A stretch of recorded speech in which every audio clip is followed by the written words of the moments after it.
Every Hindu has to take a responsibility for this. Every Hindu. ये पवन नहीं है, आंधी है।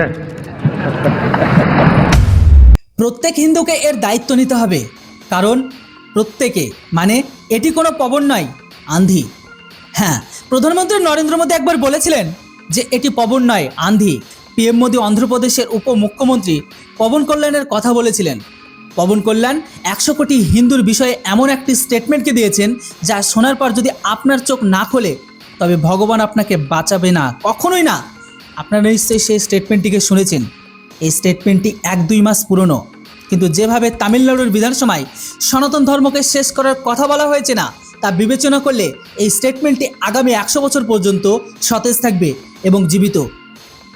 হিন্দুত্বের ভেতর পর্যন্ত কাঁপিয়ে দেওয়ার মতন এই স্টেটমেন্টটি আমরা আপনাকে আগে শোনাবো, কিন্তু তার আগে এই স্টেটমেন্টের প্রেক্ষাপটটি আগে বুঝে নিন ভালো করে। কিছু সময় আগে পবন কল্যাণ বলেছিলেন, যখন হিন্দু ধর্মের উপোস করা হয় বা হিন্দু ধর্মের অপমান করা হয় তখন সেটিকে কেউ গুরুত্ব সহকারে নেয় না। হিন্দুরা নিজেরাই নিজেদের উপহাস করতে থাকে। সবাই হিন্দুদের হালকাভাবে নেয়, কারণ হিন্দুরা জাতিতে বিভক্ত। হিন্দুদের উঠে দাঁড়াতে হবে, এমনকি নিজের ধর্মের রক্ষা করতে হবে। আসলে তিরুপতি বালাজি ভেঙ্কটেশ্বর মন্দিরে আলোচিত তিরুমালা লাড্ডু বিতর্কের ওপর স্টেটমেন্ট দেওয়ার সময় পবন কল্যাণ বলেছিলেন, যদি এমনটা ইসলাম, খ্রিস্ট ধর্ম, ঈসা মসিহা, এমনকি পয়গম্বর মোহাম্মদ বা আল্লাহর সাথে হতো তবে প্রতিক্রিয়া কখনোই এমন হতো না যেমনটা হিন্দুদের ক্ষেত্রে হয়েছে।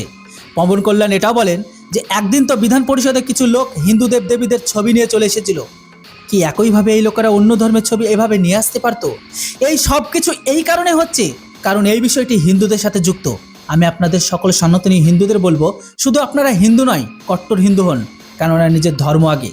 সবাই মানে যে হিন্দুরা জাতিতে বিভক্ত, এই জন্যই হিন্দুদের হালকাভাবে নেওয়া যেতেই পারে। আর এমনটাই ভাবে অন্য বিধর্মীরা, হিন্দুরা নিজেরাই নিজেদের উপহাস বানায়। আমরা আপনাকে জানিয়ে রাখি যে পবন কল্যাণের এই স্টেটমেন্টটি হিন্দুদের মনে বিদ্ধে পারে, কিন্তু এমন স্টেটমেন্ট হিন্দুদের মনে বিধায় উচিত।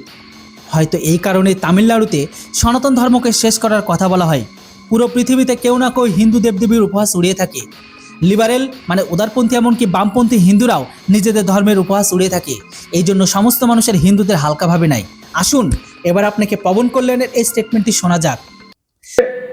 వేరే ఇస్లాంకి జరిగిన, క్రిస్టియానిటీకి జరిగిన, జీసస్ క్రైస్ట్కి జరిగిన, మహమ్మద్ ప్రవక్తకి జరిగిన, అల్లాకి జరిగిన ఇలా ఉండేది కదా. వాళ్ళు ఆ రోజు మన కౌన్సిల్లో కూడా అలా పటాలు తీసుకొచ్చేవాళ్ళు, వేరే ఏ దేవత అయితే. బికాజ్ ఇది హిందువులు కాబట్టి వీళ్ళ కులాలతో ముక్కలు ముక్కలుగా అయిపోయి ఉంటారు కాబట్టి హిందువులు తమ మతాలను ఎడాపెడా వీళ్ళు జోకులు వేసుకోగలరు కాబట్టి దీనికి సీరియస్నెస్ లేదు అధ్యక్ష. Before blaming anybody else, every Hindu has to take a responsibility for this. Every Hindu. তারা কি ইসলামের ক্ষেত্রে, খ্রিস্ট ধর্মের ক্ষেত্রে, না যিশু খ্রিস্টের ক্ষেত্রে, না পয়গম্বর বা মোহাম্মদের ক্ষেত্রে, না আল্লাহর ক্ষেত্রে? কারণ হিন্দু যে গুরুত্ব, অন্য কাউকে দোষ দেওয়ার আগে প্রত্যেক হিন্দু এর জন্য দায়িত্ব নিতে হবে। কেননা প্রত্যেক হিন্দুর ওপর পবন কল্যাণ মানে 100 কোটির হিন্দুর বিষয়ে পবন কল্যাণ বয়ান দুনিয়াকে কাঁপিয়ে দেওয়ার জন্য যথেষ্ট।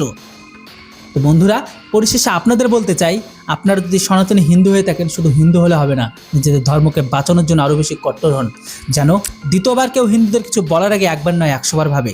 যে বা যারা হিন্দুকে মিটিয়ে দেওয়ার বা সনাতনকে ধ্বংস করার কথা বলে, সময় থাকতে থাকতে তাদেরকে মিটিয়ে দেওয়ার সময় চলে এসেছে। এর উপর আপনাদের কি মতামত সেটা অবশ্যই কমেন্ট বক্সে লিখে জানান। Thanks for watching.